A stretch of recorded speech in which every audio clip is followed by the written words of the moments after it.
émission Entretien avec le pasteur. Et aujourd'hui, nous sommes dans une église temps des dieux.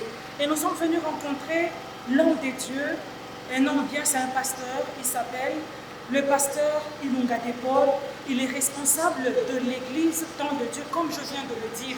Je sais que vous avez tellement été nombreux à avoir un peu une idée sur la vision que le pasteur a reçue de la part de Dieu pour avoir cette église. Et ça fait combien de temps? Alors, le révérend pasteur Ilunga Depol, vous allez le découvrir aujourd'hui parce qu'il nous a reçus dans son église. Et je vous assure déjà, chers téléspectateurs et chères téléspectatrices, que cette émission, vous allez la suivre en live sur Méthode Télévision, qui est sa chaîne bien sûr, une chaîne bien et qui émet déjà depuis partout. Alors, sans plus tarder, je vous assure, chers téléspectateurs, qu'en suivant cette émission, vous ne serez pas dessus, ne vous fatiguez pas, ne zappez pas surtout, et vous serez bénis au travers de cette émission parce que c'est le révérend pasteur Ilunga Depol qui va nous expliquer et qui va aussi peut-être parler de la part de Dieu. Alors sans plus tarder, nous le recevons et on se retrouve tout juste après.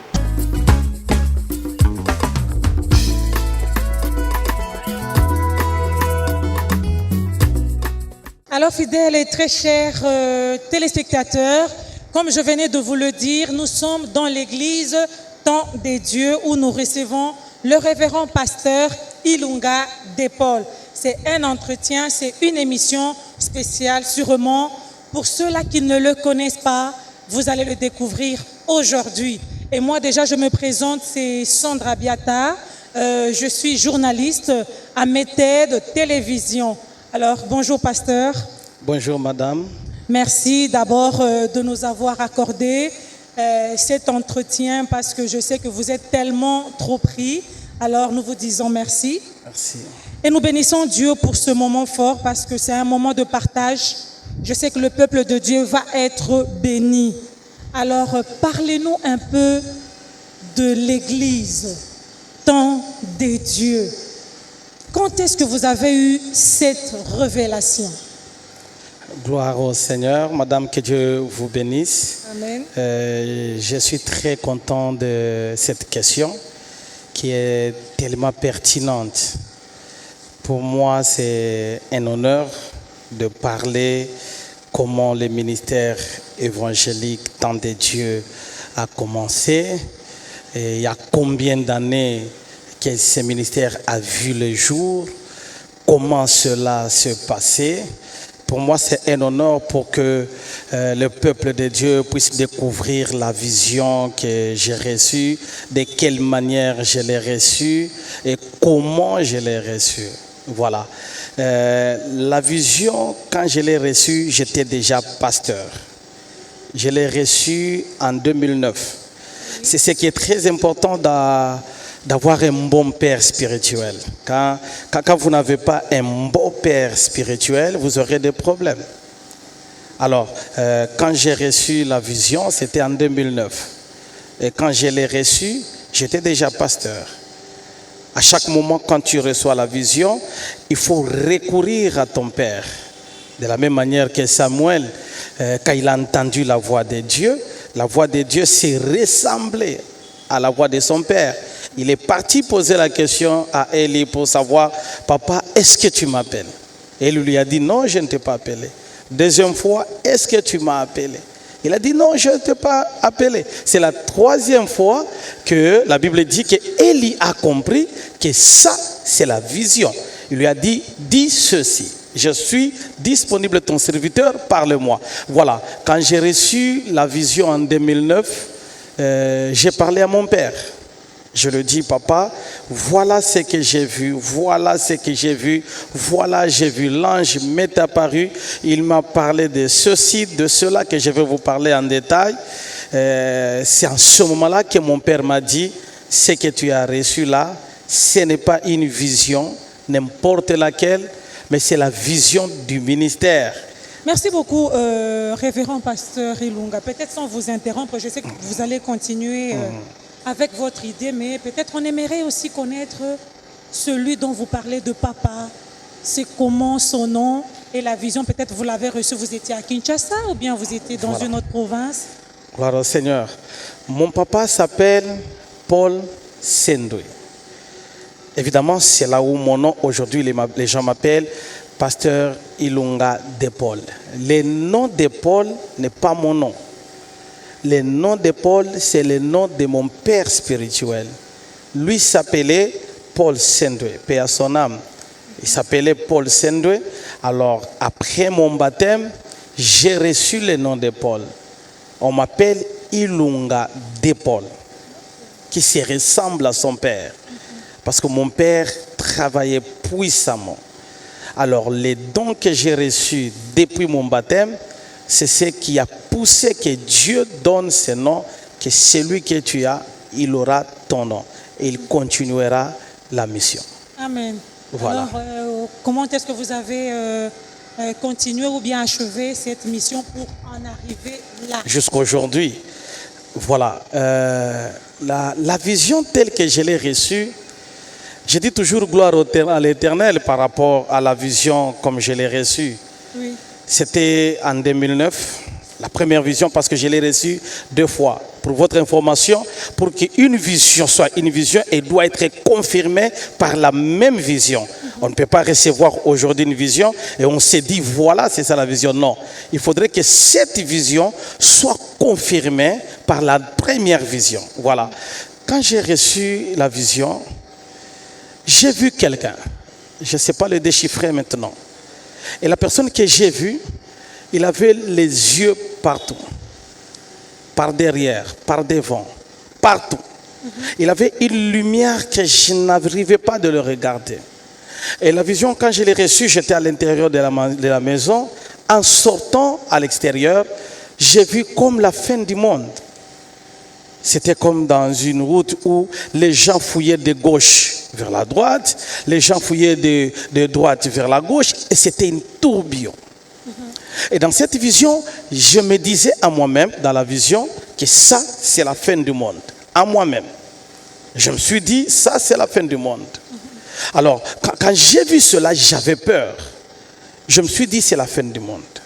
Et au moment où j'ai vu la vision, je regardais au ciel. Le ciel a changé de couleur. Oui. Le ciel a pris la couleur rouge. Il y avait des écritures que je n'arrivais pas à lire. Et quand je m'étonnais du dehors, j'ai vu cet homme. Et l'homme m'est apparu. Il m'a dit, est-ce que tu peux lire ce qui est écrit? Je n'arrivais pas à lire. Il me dit, lis les écritures. Je n'arrive pas à lire. L'homme en question, j'étais trop petit en taille par rapport à cet homme. Si je peux m'imaginer, j'étais au pied. Wow. Alors, cette personne m'a transporté en esprit. Et quand il m'a transporté en esprit, il m'a amené à 3 endroits. Le premier endroit, j'aime beaucoup ce que j'ai reçu. Le premier endroit, j'ai trouvé plusieurs personnes. Et parmi les personnes, dans le premier endroit, j'ai trouvé les serviteurs de Dieu. J'ai trouvé des pasteurs en toge.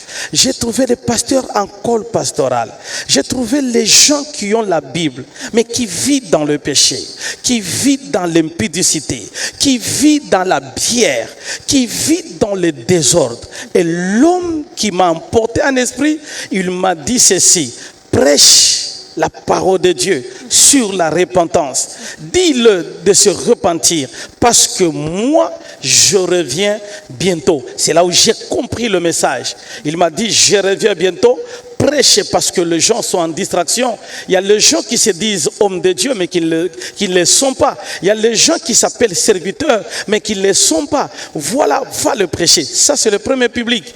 Le deuxième public, il m'a emporté encore en esprit. Il m'a fait voir le deuxième public. Parmi les deuxièmes publics, c'est là où j'ai trouvé les gens qui sont en distraction. Les gens qui ne connaissent pas Dieu. Les gens qui font des choses où l'évangile n'est jamais arrivé.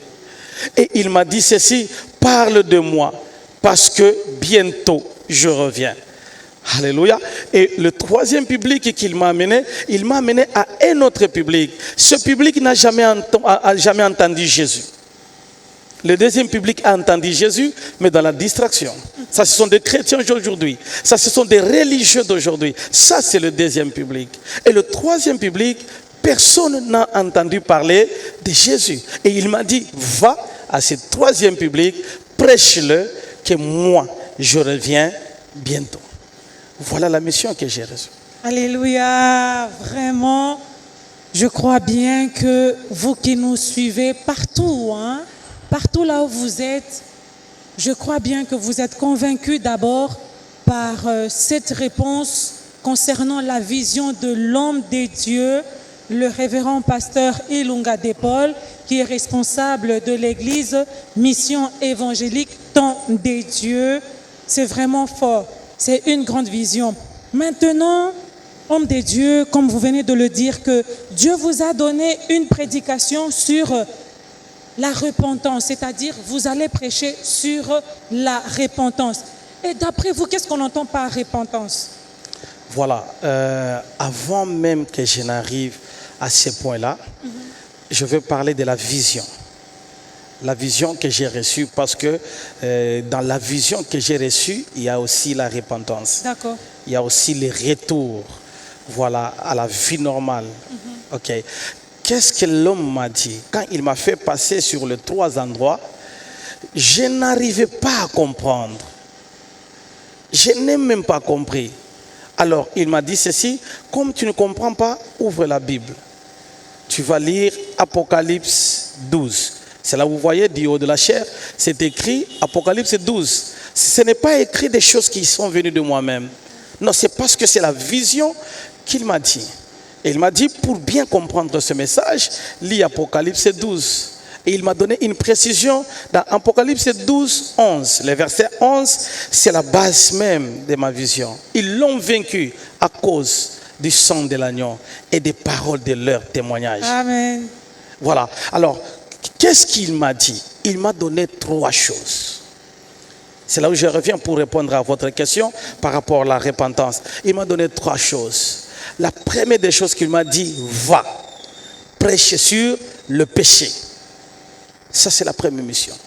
C'est pourquoi vous allez entendre dans mes prédications, jamais je ne peux commencer du début jusqu'à la fin sans parler sur le péché. C'est impossible. Pourquoi? Je suis dans la vision. Je ne sors pas de la vision que j'ai reçue. La première mission que j'ai, c'est de parler sur le péché. La deuxième mission, c'est la repentance. C'est que je vais répondre à votre question. L'Éternel m'a donné la mission de parler sur la repentance. Et la troisième mission qu'il m'a dit, il m'a dit de parler sur son retour. Nous sommes au temps de la fin. Nous sommes au soir. Le temps que nous sommes maintenant, c'est le temps du soir. C'est pourquoi quand vous lisez la parole de Dieu dans Apocalypse, vous allez comprendre ce que la Bible est en train de parler. La Bible est en train de dire sur l'église, la 7e église de Laodicée, la Bible dit qu'il est au soir, il frappe. Et la nourriture du soir, ça s'appelle le souper. C'est ainsi qu'il a dit que non, c'est le soir, j'entrerai et je souperai. C'est-à-dire que pendant les moments que nous parlons, nous ne sommes pas le temps de déjeuner. Nous ne sommes pas pendant le temps de dîner. Mais le temps que nous sommes, quand tu ouvres à cet homme-là, il viendra en toi, il soupera avec toi. Or que le souper, c'est la nourriture du soir. Alors le message que j'ai reçu, je n'ai pas reçu le message du matin. Je n'ai pas reçu le message du midi. Mais le message que j'ai reçu, c'est le message du soir. Or que le message du soir, c'est le retour de Jésus. Donc pendant ce moment, il y a l'Église et le Saint-Esprit qui disent à Jésus, viens. Ça, c'est la mission que j'ai reçue. Alors, je vais maintenant répondre à votre question par rapport à la repentance. La repentance, c'est quoi? Quelle est la vraie repentance? Aujourd'hui, nous voyons ce qu'on appelle des fausses repentances. Ça veut dire quoi? Fausse repentance, c'est-à-dire que tu te répands au même péché et tu reviens encore sur le même péché. Ça, c'est une fausse repentance. La vraie repentance, c'est ce qu'on appelle la repentance complète. Pasteur, peut-être sans vous interrompre, mais je vous interromps quand même. En fait, il y a ceux-là qui se disent que d'eux-mêmes, je me dis peut-être que de moi-même, je ne saurais pas surmonter ce péché, même après avoir me repentir. Mais c'est pourquoi nous voyons ces genres de fidèles revenir dans les mêmes péchés. C'est bien, on peut se repentir, mais est-ce que ça revient à la personne elle-même de pouvoir surmonter cette vie de péché? Voilà, c'est une très belle question, madame. On ne peut jamais arrêter de pécher aujourd'hui sans le Saint-Esprit. Jamais. Si tu n'as pas le Saint-Esprit, tu peux te décider aujourd'hui, j'arrête. Mais si le Saint-Esprit n'est pas en toi, tu reviendras, tu tomberas. C'est pourquoi moi je n'ai jamais accepté les gens qui disent que non, tika papa na biso ate ma problème na itali biso te azape mutu akoko koko weya. Non, moi je le dis non. Je ne peux jamais accepter cette histoire de dire que non, pasteur tel a koyaki, monsieur Lanzambe tel a koyaki azape mutu. Non. Le problème, c'est quoi? Le problème, c'est le Saint-Esprit. Tu ne peux pas dire aujourd'hui, tu arrêtes le péché, mais tu n'as pas le Saint-Esprit. Non. Donc, pour que tu arrives à arrêter le péché, pour que le péché ne soit pas pour toi comme une habitude, il faudrait d'abord que tu reçois le Saint-Esprit. Si tu as le Saint-Esprit, c'est le Saint-Esprit qui amène la haine du péché. Si tu as le Saint-Esprit, il y a des choses que tu ne feras pas. C'est comme moi je dis, je n'aime pas prêcher, dire aux gens que non, ma soeur tu es mal habillée, ma soeur habille-toi bien. Moi je n'aime pas faire des choses pareilles. Parce que je peux te prêcher aujourd'hui, habille-toi bien. À l'église tu viens, tu es bien habillé. Mais quand tu rentres à la maison, tu es mal habillé. Pourquoi? C'est le problème du Saint-Esprit. Si le Saint-Esprit est en toi, c'est le Saint-Esprit qui va entrer dans ta garde-robe. C'est le Saint-Esprit qui va te dire que cette Égypte, non, ne la porte pas. Ces pantalons, ne la porte pas. Aujourd'hui, nous avons des choses diabolo-sataniques dans les églises. L'abomination est entrée dans l'église à cause de l'absence du Saint-Esprit. Comme il n'y a pas le Saint-Esprit maintenant dans les églises, nous sommes autorisés de tout. Parce qu'il n'y a pas le Saint-Esprit. Donc, la vraie repentance, c'est avoir le Saint-Esprit. Alors, homme de Dieu, c'est vrai. Peut-être qu'on peut parler des dons spirituels.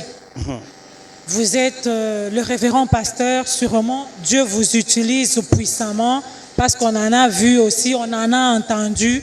Mais est-ce que vous pouvez nous parler dans quel domaine Dieu vous utilise puissamment? Gloire au Seigneur.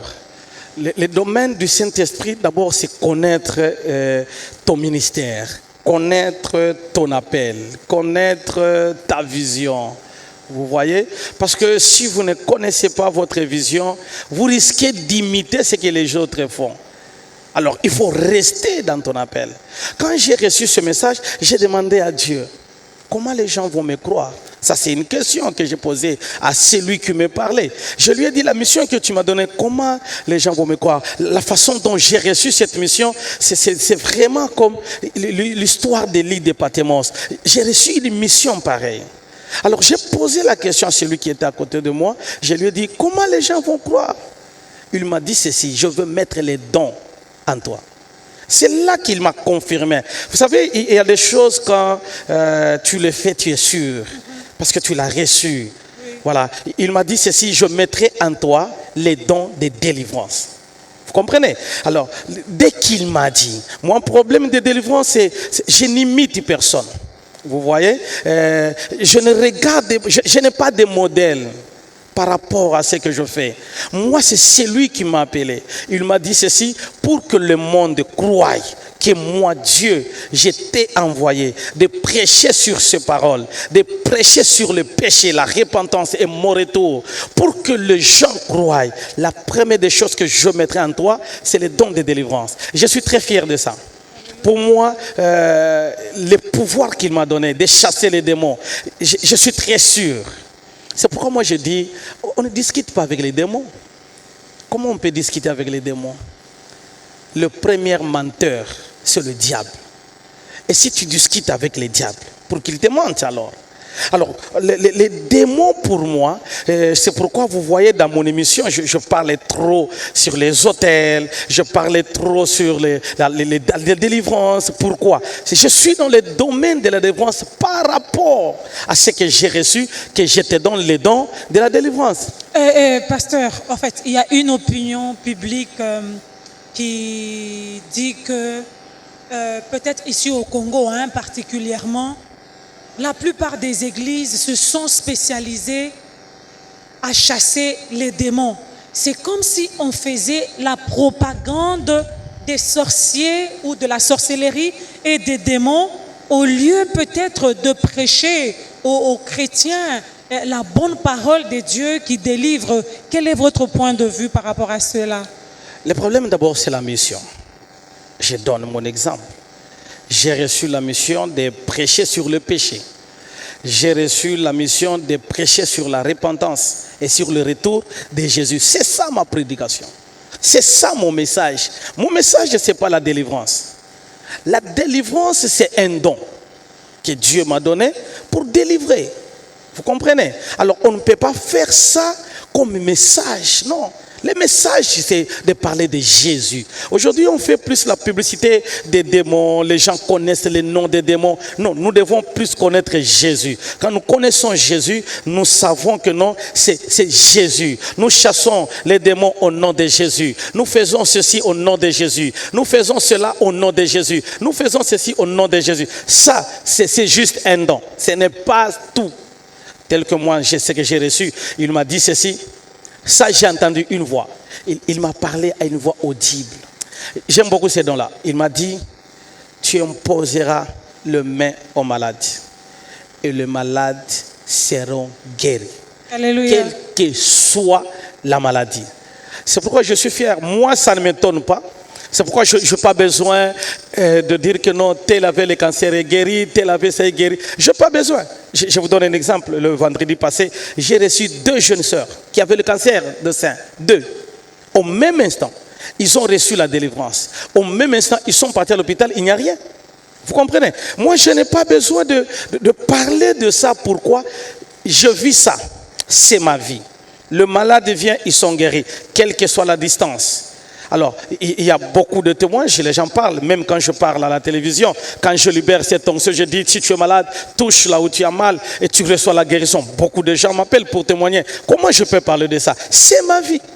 Vous comprenez? Les dons, c'est la vie. Les gens qui parlent trop de ça, c'est parce que ce sont des petites choses qu'ils vivent. Et ils gardent ça. Moi, je ne peux jamais garder ça parce que j'ai vu des nouveautés et de nouveautés des guérisons que Dieu fait. Ce sont des dons. Quand il m'a donné les dons pour orienter la délivrance, il m'a dit, je vais ouvrir tes yeux. C'est un don. Quand j'ai commencé mon ministère, j'ai commencé comme un prophète. Comme un prophète. Je peux commencer du début à la fin, je prophétise. Et après, les gens venaient chez moi et puis ils partaient. Parce qu'ils venaient écouter ce que Dieu a dit. Ils venaient savoir les orientations sur le Saint-Esprit. Je suis entré en prière. J'ai dit, Seigneur, est-ce que c'est ça le ministère que tu m'as donné? L'Éternel m'a dit, non, je mettrai les feux dans ta bouche pour que tu libères l'onction dans ta parole. Afin que les gens soient édifiés, non pas seulement avec la révélation, mais qu'ils soient édifiés dans la parole. Parce que le dernier jour, la prophétie passera. Mais il n'y a que la parole qui ne passera pas. Alléluia. C'est vrai que tout passera. La parole de Dieu ne passera pas ou ne passera jamais. Vous êtes un homme révélé de Dieu. Nous savons que dans notre pays, pendant ce moment, la RDC traverse un petit moment de turbulation, si je peux appeler comme ça. Est-ce que vous avez un message au peuple congolais, pour ne pas parler peut-être du peuple de Dieu, mais un message de la part du Seigneur que vous pouvez adresser à tout le peuple congolais en ce moment? C'est le message que j'ai. C'est le message du retour à la parole. Le message que j'ai, c'est le message de la repentance. Le message que j'ai, c'est le message de l'abandon du péché. En parlant sur le peuple congolais, je voudrais que nous, en tant que Congolais, que nous puissions comprendre une chose. que Jésus revient bientôt. Parce que beaucoup sont dans la distraction, beaucoup sont dans le matériel, beaucoup cherchent le voyage, beaucoup cherchent le mariage, beaucoup cherchent l'argent. Mais les nœuds du problème, on n'en cherche pas. Comment on cherche le mariage, mais on ne cherche pas le Dieu qui donne le mariage? Comment on cherche le voyage, mais on ne cherche pas le Dieu qui donne le voyage? Ce que je voulais parler en tant que pasteur congolais, ce que je voudrais parler, c'est de parler à nos frères congolais, c'est de parler à moi-même qui est congolais, de comprendre qui est Dieu, de comprendre le temps que nous sommes. Nous sommes au temps de la fin. Au temps de la fin, nous devons rester nous-mêmes. Nous devons rester prêts à recevoir. L'époux viendra, ça c'est vrai. L'enlèvement est une réalité, ça c'est vrai. Il y a beaucoup de gens qui disent que tout œil le verra. Non, tout œil ne le verra pas. Tout œil ne le verra pas. Les jours où la trompette va sonner, tout œil ne le verra pas. Parce que quand la trompette va sonner, l'époux ne descendra pas sur terre. La Bible dit, il sera là, dans le désert. Et l'église sera enlevée. C'est l'église qui verra l'époux, ce n'est pas tout le monde qui le verra. Alors nous devons comprendre que nous sommes au temps de la fin. Voilà.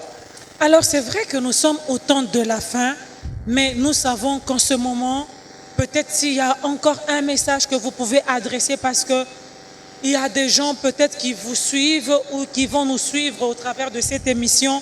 Ils sont déjà arrivés au bout de leur souffle. Certaines personnes se disent, je veux me suicider, je veux abandonner de prier parce que je suis en train de traverser des moments tellement difficiles. J'ai tellement de problèmes, je suis accablé par les dettes. Je veux tout abandonner.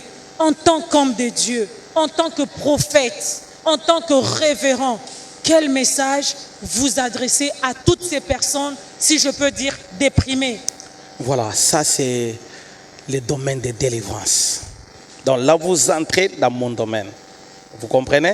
C'est-à-dire que la Bible dit, cherchez d'abord les royaumes des cieux et les autres choses vous seront données. Vous comprenez? Alors, on commence d'abord par le royaume des cieux. Les autres choses, c'est quoi? C'est la délivrance. Aujourd'hui, les gens ont des problèmes. Pourquoi? Parce qu'il y a les autels. C'est là mon message. Je suis assis sur les autels. Madame, je peux vous parler, j'ai au moins 90 quelques messages que Dieu m'a donnés sur les autels. J'ai les enseignements sur les autels. Vous comprenez? Aujourd'hui, les gens ne voient pas leur bénédiction à cause des autels. Les gens ne voient pas leur élévation à cause des autels. Et le problème des autels, ce n'est pas seulement pour les fidèles, c'est pour tout le monde. C'est pour tout le monde. Un jour, j'étais... Même pour les pasteurs. Même pour les pasteurs, même pour les prophètes. Quel que soit, c'est pour tout le monde. Un jour, je me souviens, j'étais à la montagne et j'avais trouvé un prophète qui avait le groupe de gens en train de diriger la prière. Quand je priais, l'Éternel m'a révélé sur celui qui dirigeait. Il m'a dit, parlez-lui. Il doit chercher la délivrance. Sa famille et lui, c'est une famille de chefs coutumiers. Voilà ce qui s'est passé. Son père devrait hériter ce royaume-là. Son père a refusé. Lui est sous ce joug-là. Et le joug qu'il est, c'est un joug qui est en train de le prendre, en train de le menacer jusqu'aujourd'hui. Dis-lui de chercher la délivrance. J'ai suivi ce prophète, je lui ai dit, Dieu m'envoie chez toi pour que tu passes à la délivrance. C'était un prophète. Et quand il a compris c'était son message, il a dit que je suis prêt maintenant. Il est passé à la délivrance. Dès lors qu'il est passé à la délivrance, jusqu'aujourd'hui, il est en contact avec moi parce qu'il a reçu la parole révélée. Vous voyez, c'est-à-dire que le message de la délivrance, les gens pensent que la délivrance, c'est pour les fidèles. Non. La délivrance, ce n'est pas pour les fidèles. Non. La délivrance, c'est pour nous, les enfants de Dieu. La délivrance, c'est pour nous. La Bible dit, les malheurs atteignent souvent les justes. Et l'Éternel fait quoi? L'Éternel en délivre toujours. C'est-à-dire que la délivrance, c'est pour les justes. Vous comprenez? Alors, le message de la délivrance, c'est ça les nœuds du problème. Les prophéties, on peut en avoir partout. Atananzela. Tu vas rencontrer quelqu'un qui dit maman na moni boy. Combien de gens aujourd'hui bazana ba kaye belé tonda ba prophétie. Pourquoi? Manque de la délivrance. Combien de gens, jusqu'à aujourd'hui, il n'y a rien. Pourquoi? Manque de la délivrance. Alors, le message que moi je vais donner, c'est le message sur la délivrance. Et quand je parle de la délivrance, moi je mets quelque chose comme les autels. Vous comprenez? Parlant des autels, il y a 4 choses. Lesquelles? 4 choses sur les autels. J'aime beaucoup. Je me sens à l'aise. Je me sens dans mon bain par rapport aux autels. Vous comprenez? Premier point sur les autels, c'est l'endroit. Parlons des autels. L'endroit. Batia Wapi. Vous comprenez? C'est pourquoi la Bible dit, il a parlé à Gédéon dans Juge 6, le verset 25 au verset 26. La Bible est en train de dire que Dieu dit à Gédéon, va dans la maison de ton père. Vous comprenez? Va dans la maison de ton père. Donc, c'est-à-dire, la première chose, c'est l'endroit. Ça, c'est un. Deuxième chose, c'est le sacrifice. Aujourd'hui, les gens souffrent parce qu'on les a sacrifiés. Aujourd'hui, les gens souffrent parce qu'on a mis quelque chose qui le représente. Aujourd'hui, maman, tu peux être comme ça, enfant de Dieu. Au côté de prière, prière. Si on te donne un message à flatterie, si tu ne passes pas la délivrance, pour que tu arrives à être béni, tu dois comprendre que tu dois passer la délivrance. Un jour, j'avais reçu une maman qui me dit, moi, je sers Dieu. Moi, je suis dans l'œuvre de Dieu. Mais les problèmes que je trouve, je n'en comprends pas. Ça, c'est la délivrance. Un jour, j'ai rencontré un apôtre, 53 ans d'âge, célibataire, mais qui a une église. Et vous allez dire quoi? Il attend le temps de Dieu?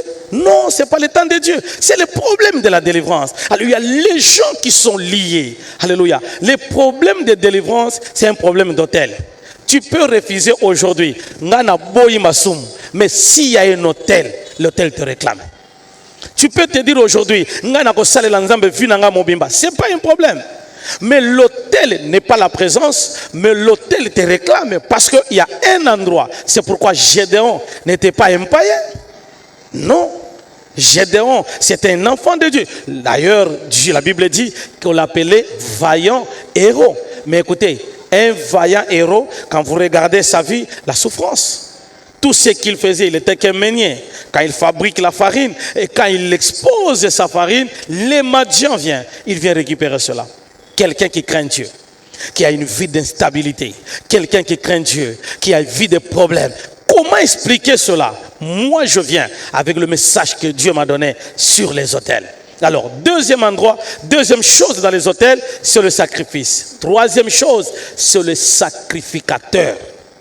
Écoutez, quand je parle des sacrificateurs, j'aime un peu ouvrir une parenthèse. Allez-y. Parce que les sacrificateurs jouent un grand rôle dans les autels. Ce qu'on appelle, il n'y a pas d'autel sans sacrificateur. Il n'y a pas aussi d'autel sans sacrifice. Mais le sacrifice ne parle pas. Le sacrifice, c'est une offrande qu'on met au-dessus de l'autel. Mais les sacrificateurs jouent un grand rôle. C'est pourquoi je veux dire au peuple de Dieu, n'allez pas dans n'importe quel endroit si tu n'es pas convaincu. Parce que le sacrificateur a le pouvoir de parler. C'est ainsi, un jour, je faisais la délivrance, les démons sont sortis. Écoutez, les démons parlent des noms de quelqu'un. Vous comprenez? Pourquoi? Parce que la personne elle-même est partie à cet endroit. C'est ainsi que moi je parle à chaque fois aux enfants de Dieu. Qu'on ne vous impose pas les mains à n'importe qui. N'allez pas aussi dans n'importe quel endroit. Vous ne connaissez pas l'alliance que j'ai faite. J'aime beaucoup parler des temps de Dieu. Le temps de Dieu n'est pas le temps des hommes. Amen. Les hommes peuvent parler. Les hommes peuvent souligner. Les hommes peuvent mettre des virgules, des points. Quand le temps de Dieu sonne, la vie change. C'est ainsi que à chaque fois dans mes prédications, je dis l'homme, restez l'homme. L'homme ne change pas. Hier, l'homme peut t'applaudir, l'homme peut dire des choses sur toi, mais quand le temps de Dieu sonne, la même personne qui disait des choses sur toi peut changer. Voilà le temps de Dieu. Alors quand j'ai demandé à l'Éternel, Seigneur, qu'est-ce que je peux donner comme nom à la mission que tu m'as donnée? C'est là qu'il m'a dit, c'est les temps de Dieu. J'étais en train de prier pour ça. J'avais me donné à mes grands et à mes aînés, à mes mentors, la mission de dire que je vais commencer la mission. Est-ce que vous pouvez prier pour moi pour que Dieu me donne un nom? Personne ne m'a donné un nom. Et moi-même, l'Éternel me dit, c'est le temps de Dieu. Alors, l'église est située sur l'avenue CA. L'avenue CA au numéro 2, le quartier GB, à la commune de Ngaliema, à celui qui veut venir. Il y a un numéro qui est affiché devant nous là. Ce numéro-là, si tu as besoin de nous atteindre, soyez les bienvenus. La référence, c'est derrière camp américain, à la barrière 17, tout près de Kankokolo. Voilà, ça c'est l'adresse de l'église. En dehors de l'adresse de l'église, nous avons des programmes. Les programmes que nous avons dans l'église chaque lundi. Chaque lundi, à partir de 6h30, montant de Kimwenza, dès que celui qui veut venir, dès que vous arrivez au niveau de la gare Kimwenza, côté Cité Verte, arrivez là-bas, vous poserez la question où se trouve la place de Maccabi. C'est là que je suis. Demandez la place du ministère Temps de Dieu chez le pasteur Ilunga de Paul David. On va vous accompagner. Là, c'est la délivrance. Là, c'est la délivrance. Ça, c'est mon domaine. Voilà. Et le mardi, nous avons culte, mardi et vendredi. Nous avons culte de délivrance. Nous avons culte de combat. Chaque mardi, de 16h à 19h. Le programme de mercredi, je reçois. Donc, je reçois à l'église. À partir de 9h jusqu'à 16h, j'y reçois. C'est gratuit. Donc, quelqu'un qui a besoin de me rencontrer personnellement, je le reçois gratuitement mercredi. Vous avez les numéros, vous demandez l'adresse, on va décrocher à vos appels. Vous avez une requête à ce numéro-ci, faites l'audio sur WhatsApp, écrivez, nous allons vous répondre par la suite. Et les dimanches, nous avons des cultes d'adoration et de louanges de 9h à 12h. Voilà. Alors merci, cher pasteur, merci beaucoup pour cette occasion que vous nous avez accordée de pouvoir partager avec vous concernant votre ministère ainsi que votre parcours. Et je sais très bien que ceux-là qui nous ont suivis ou bien ceux-là qui nous suivront ne seront pas dessus. Alors, merci pasteur, révérend pasteur Ilunga de Paul David. Merci à vous, nos chers téléspectateurs. Je dis encore merci à la grande équipe technique de Mété de télévision. Moi, c'est Madame Sandra Biata, journaliste à Mété Télévision. Alors, je vous dis merci et à la prochaine pour un autre numéro avec le révérend pasteur. Merci et au revoir.